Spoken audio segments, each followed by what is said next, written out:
Forêt de béton, de grues immobiles et d'échafaudages vides. Une ville fantôme, comme il en existe des milliers en Chine. Ici, à Zhurong, dans l'est du pays, devait se tenir un prototype de cité idéale autour de ce parc d'attractions, projet du géant immobilier Evergrande. Paralysé par 260 milliards d'euros de dettes, le groupe ne peut plus payer ses constructeurs. Résultat, le chantier de 130 hectares est à l'arrêt depuis plus de 2 mois et personne n'habite ici, ou presque. Chen Zeng a emménagé il y a 6 mois, isolé du monde. Quand j'ai acheté mon appartement, j'espérais qu'il y ait des écoles, des magasins, le parc d'attractions. Mais il n'y a rien de tout ça. Juste une zone déserte tout autour. Même pour trouver quelque chose à manger, il faut prendre la voiture. Pas de service, pas de voisins et un investissement pour l'instant perdant. Depuis le lancement du projet il y a 4 ans, le prix au mètre carré a diminué d'au moins un tiers, environ 750 € aujourd'hui. Le trentenaire s'estime chanceux malgré tout. Moi ça va, au moins j'ai un endroit où vivre. Il y a beaucoup de gens qui ont signé un contrat et payé un acompte, d'autres qui ont pris un prêt, mais ils n'arrivent pas à obtenir le certificat de propriété. Comme Chen Zeng, la plupart des acheteurs ont payé en intégralité sur plan, mais ne savent pas s'ils recevront un jour les clés.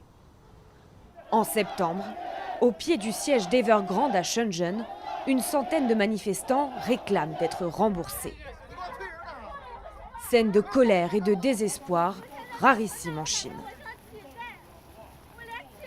Le promoteur doit livrer plus d'1,5 million d'appartements. À peine 60 000 auraient été remis depuis le mois de juillet. À Zhurong, le seul bâtiment ouvert dans le parc d'attractions, c'est cette agence immobilière au décor tape à l'œil. Dans la salle d'exposition, plus personne ne rêve aux publicités sur écran géant. Pour les quelques vendeurs encore sur place, la situation serait normale. Vous vendez encore des appartements ici ? Oui, Il en reste. oui. Mais j'ai vu que les chantiers sont arrêtés. Non, les travaux de construction ont repris. Vous dites que maintenant, ça a recommencé. Certains ont repris, oui.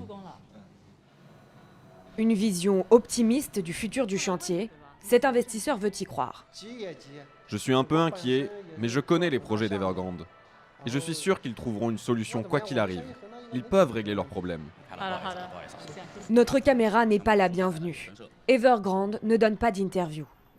Dans la presse officielle, les déboires du promoteur le plus endetté du monde sont à peine évoqués. Tout juste une déclaration de la Banque centrale chinoise à la mi-octobre qui se veut rassurante. Les établissements financiers ne sont pas fortement exposés à cause d'Evergrande. Le risque de contagion au reste du secteur financier est globalement contrôlable. Pourtant, l'immobilier représente près d'un tiers du PIB chinois. L'éventuelle faillite d'Evergrande entraînerait dans sa chute ses milliers de fournisseurs, les constructeurs, les industriels du béton, de l'acier ou même les magasins d'ameublement. En tout, Evergrande leur devrait au moins 90 millions d'euros. Sur les réseaux sociaux, plusieurs d'entre eux postent des factures impayées et racontent leur détresse. Combien de temps peuvent encore tenir les petites et moyennes entreprises ? C'est désespérant. Evergrande ne paye pas ses factures.